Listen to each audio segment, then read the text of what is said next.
दिनेश बोरा जी, मैं आपके पास आ रहा हूँ। क्या है ये इंडिया गठबंधन से इतना डर क्यों लग रहा है कि क्विट इंडिया, इंडियन मुजाहिदीन, ये सब कुछ एक साथ याद आ रहा है। और साथ ही साथ ईडी, आईआरएस, एक आईआरएस ऑफिसर को जिनको रिटायरमेंट के बाद 3 एक्सटेंशन मिला, सुप्रीम कोर्ट ने उनके तीसरे एक्सटेंशन को अवैध करार दे दिया। इसके बावजूद उसी सुप्रीम कोर्ट के पास सरकार बड़ी बेशर्मी से 45 दिन तक उसका कार्यकाल बढ़ाने के लिए चली गई। अब 45 दिनों में कौन से सा अचीवमेंट पूरा हो जाए, कौन सा अचीवमेंट सरकार हासिल कर लेगी एक व्यक्ति के सहारे। मैंने सुना था कि पाकिस्तान में ऐसा होता था, इमरान खान जब क्रिकेट से संन्यास लेना चाहते थे तो पीसीबी कहता था नहीं रुको, अभी वर्ल्ड कप हमें जीतना है, तुम्हारी जरूरत है। उनको संन्यास नहीं लेने दिया जाता था। लेकिन यहाँ संजय मिश्रा को रिटायर नहीं होने दिया जा रहा है। कितना बड़ा टास्क उनके जिम्मे है। क्या इंडिया गठबंधन को तोड़ने की पूरी जिम्मेदारी अब एक आईआरएस अफसर के ऊपर आ गई है? जी, आप सबको मेरा नमस्कार। दरअसल वो आपने ईडी की बात की, संजय मिश्रा की, तो दरअसल ये हार जो है सुप्रीम कोर्ट की हार नहीं है, ये भारत की हार है जी। जब भारत की इतनी बड़ी एक संस्था अपने ही निर्णय के ऊपर नहीं टिकी रहती है और कुछ हफ्ते पहले जिसको असंवैधानिक करार दिया जाता है आज उसी को लीगलाइज कर दिया जाता है, तो ये भारत की हार है, देश की हार है, उस व्यवस्था की हार है जिसको हमने बाबा साहब अम्बेडकर के सपनों के ऊपर आधारित किया था। रही बात इंडिया शब्द की, तो मैं दर्शकों को बता दूं कि इंडिया शब्द तो बहुत पुराना शब्द है। एक्चुअली मेगास्थनीज के टाइम में इंडिका वर्ड आता था पहले, और वही टाइम था जब सिंधु नदी को इंडस कहना शुरू किया गया था। एक्चुअली जी, सच बात तो ये है। और दूसरी बात ये भी बता दूं कि 1947 से पहले इस साउथ एशियन उपमहाद्वीप में, मैं इसे कॉन्टिनेंट कहता हूं, मैं इसे देश नहीं कहता कभी, ये कॉन्टिनेंट है, ये इसमें पाकिस्तान, बांग्लादेश, नेपाल, इंडिया, भूटान सब आते हैं। यहां पर 1947 से पहले भारत नाम का देश कभी नहीं रहा। आप इतिहास उठाकर देख लीजिएगा। इससे पहले सरजमीने हिंदुस्तान का नाम आया था जो मुगलों के टाइम में आया था, बाद में फिर उसको अंग्रेजों ने इंडिया कहना शुरू किया। और उससे पहले दिल्ली सल्तनत थी, या फिर पुराने जमाने में मगध साम्राज्य, और बीच में फिर बाकी लोगों के साम्राज्य हुआ करते थे। जहां तक इंडिया की बात है, उसके नाम से इतनी जो तिलमिलाहट है, अभिषेक कुमार जी, एक बात तो बड़ी साफ है, किसी व्यक्ति का चरित्र देखना हो पार्ट 1, तो उसे या तो सत्ता दे दो या पैसा दे दो, तो आपको पता लग जाएगा कि उसका चरित्र कैसा है, असली चरित्र निकलकर सामने आ जाएगा। इसका पार्ट 2 भी है जो अक्सर लोग चर्चा नहीं करते।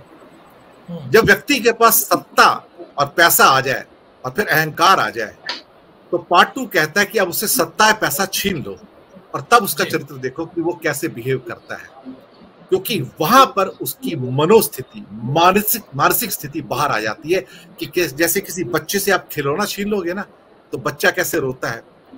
जब हाथ से सत्ता जाती है, और उस इंसान के हाथ से सत्ता जाती हुई दिखे जिसने कभी जिंदगी में हार का मुंह नहीं देखा हो, तो वहां पर उसके चरित्र की पहचान होती है। 2014 हो या 2019 हो, नरेंद्र मोदी ने कभी भी विपक्ष को गंभीरता से नहीं लिया, क्योंकि उनको यकीन था कि मैं जीत जाऊंगा। पहली बार उनके चेहरे के ऊपर खौफ नजर आ रहा है।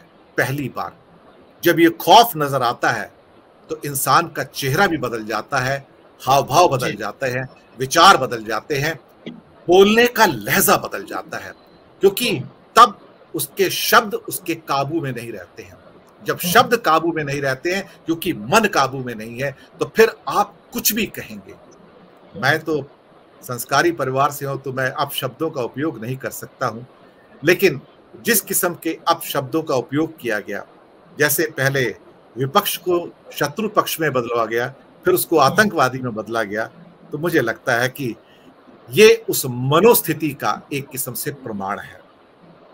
दूसरी बात, कभी वो किसी को लूट का माल कहते हैं, कभी इंडियन मुजाहिदीन कहते हैं, कभी वो कहते हैं कि गाइड कुछ है, माल कुछ है, लेबल कुछ है, कुछ भी समझ नहीं आ रहा है कि कहां से कौन सा धागा कहां से कनेक्ट कर रहे हैं, वो क्या कहने की कोशिश कर रहे हैं।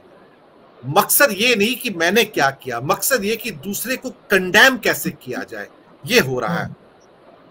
और अब मुसीबत ये कि जो एक मास्टर स्ट्रोक था विपक्ष का कि अपना नाम ही इंडिया रख लिया, अब ये इनको हजम नहीं होता।